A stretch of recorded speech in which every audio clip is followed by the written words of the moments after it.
Hi hello.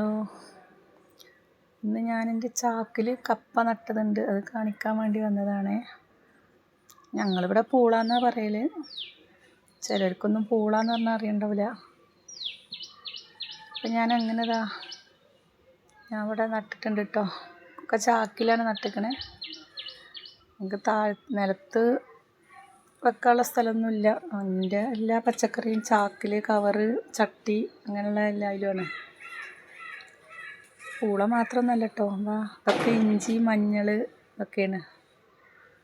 ഞാൻ cover, plastic പാത്രങ്ങൾ, എന്ത് വേസ്റ്റ് പാത്രം ഉണ്ടെങ്കിലും ഞാൻ ഒഴിവാക്കില്ല. ഒക്കെ ഞാൻ ഓരോന്നായിട്ട് അങ്ങനെ ഉണ്ടാക്കും. ഇതൊക്കെ സിമെൻറ്റും ചാക്കാണ്. ഇതിലൊക്കെ മഞ്ഞളുണ്ട്, ഇഞ്ചി ഉണ്ട്, ചേമ്പുണ്ട്, കൂർക്കുണ്ട്, എല്ലാം ഉണ്ട് കേട്ടോ.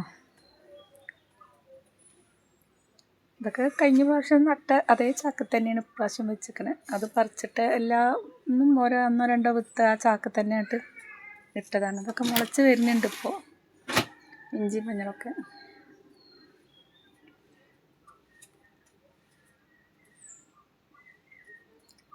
എല്ലാം അത് സിമെൻറ്റും ചാക്കിലല്ല, നമ്മൾ ഈ അരിയും ചാക്കൊക്കെ ഉണ്ടാവില്ലേ, അങ്ങനത്തെ ചാക്കിലാണ് ഞാനിത് ഈ പൂളയൊക്കെ വെച്ചിരിക്കണത്.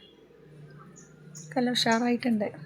കറുവത്ത് വെച്ചിട്ടുണ്ടല്ലേ, ഒരു ചാക്കിൽ കറുവത്തുണ്ട്. നമുക്ക് ഉണ്ടാവുമോ നോക്കാമല്ലോ. ഒക്കെ ഞങ്ങൾ ശ്രമിച്ചാലല്ലേ ഉണ്ടാവുമല്ലേ എന്ന് അറിയുള്ളൂ. ഉണ്ടാവണമെങ്കിൽ ഉണ്ടാട്ടെ, ഇല്ലെങ്കിൽ പോട്ടെ. ഇതൊക്കെ ഞാൻ കരിയില നിറച്ചിട്ടാണ് വെക്കൽ കേട്ടോ. കരിയില മുക്കാൽ ഭാഗവും കരിയില ഞാൻ നിറക്കും. പിന്നെ അതിൻ്റെ മുകളിൽ കുറച്ച് മണ്ണിടും. അതിൽ ഞാൻ കമ്പോസ്റ്റ് ഇടും. പിന്നെ ചാണകപ്പൊടി ഉണ്ടെങ്കിൽ അതും പാടെ മിക്സ് ചെയ്തിട്ടാണ്. കമ്പോസ്റ്റ് നമ്മുടെ വീട്ടിലുണ്ടാക്കുന്നുണ്ട്. നമ്മൾ ഈ പച്ചക്കറി വേസ്റ്റൊക്കെ ഉണ്ടാവുമല്ലോ, അത് ഇട്ടിട്ട് ഞാൻ കമ്പോസ്റ്റ് ഉണ്ടാക്കും. അതൊരു 2-3 മാസമൊക്കെ ഇരിക്കുമ്പോഴത്തേന് നല്ല മണ്ണ് മാതിരി പൊടിയായി കിട്ടും. നമുക്ക് കൈ കൊണ്ട് തന്നെ വാരിടാം, അങ്ങനെ ആയി കിട്ടും. അതാണ് ഞാൻ ഇട്ടുകൊടുക്കൽ. ഇത് ബിരിയാണി നെയ്ച്ചോറിലൊക്കെ ഇടുന്ന ഒരു ലീഫാട്ടോ. നല്ല സ്മെല്ലാവും ഇതിട്ടാൽ. ഈ പാത്രങ്ങളൊന്നും ഞാൻ കളയില്ല. ഇതുണ്ടോ, ഇതൊക്കെ ഈ സോപ്പിൻ്റെ ലിക്വിഡ് വരുന്ന പാത്രങ്ങളാണ്. അതൊക്കെ ഞാൻ ഒരു കത്തി ചൂടാക്കിയിട്ട് അതിൻ്റെ മേൽഭാഗം മുറിച്ചെടുക്കും. എന്നിട്ട് അതിലൊക്കെ ഇതേപോലെ കരിയില കുറച്ച് നിറക്കും, കുറച്ച് മണ്ണിട്ടിട്ട് ഇതിലൊക്കെ ഇഞ്ചിയാണ്.